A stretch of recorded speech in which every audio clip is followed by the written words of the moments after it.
Le terme monothéisme vient de deux termes, mono qui signifie unique et théisme qui signifie croyance en Dieu.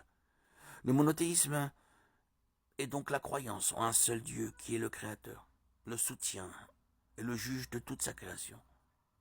Le monothéisme s'oppose à l'énothéisme, qui est la croyance en de nombreux dieux avec un Dieu suprême, de même qu'au polythéisme, qui est la croyance en plusieurs dieux.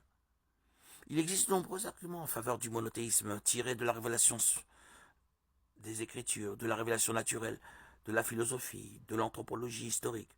Ceux-ci seront, au cours de l'histoire, brièvement expliqués.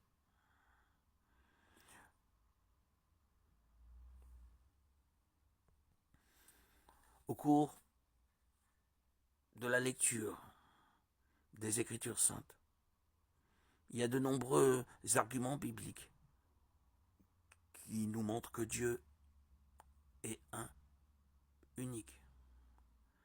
Et il n'y en a pas d'autre que lui.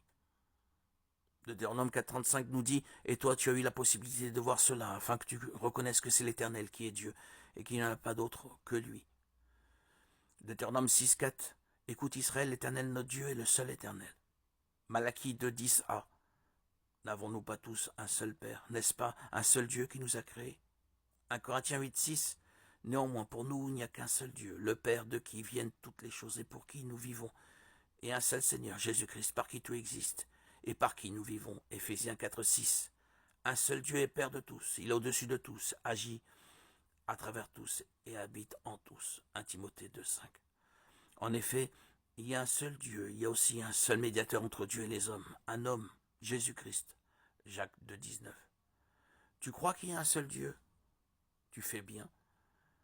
Les démons aussi le croient, et ils tremblent. Évidemment, pour beaucoup de gens, les citations bibliques ne suffiront pas à prouver qu'il n'y a qu'un seul Dieu, car sans Dieu, il n'y a aucun moyen de prouver que la Bible est sa parole. On pourrait cependant répondre que, puisque des preuves surnaturelles confirment l'enseignement biblique, cela suffit à établir le monothéisme.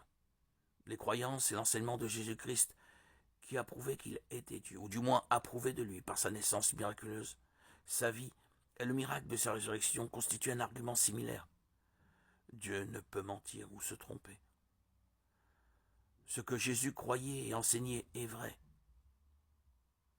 Le monothéisme auquel Jésus croyait et qu'il enseignait est vrai. Ces arguments ne sembleront peut-être pas très convaincants à ceux qui ne sont pas familiers des preuves surnaturelles de l'autorité des Écritures et de Christ, mais elles constituent un bon point de départ pour qui les connaît.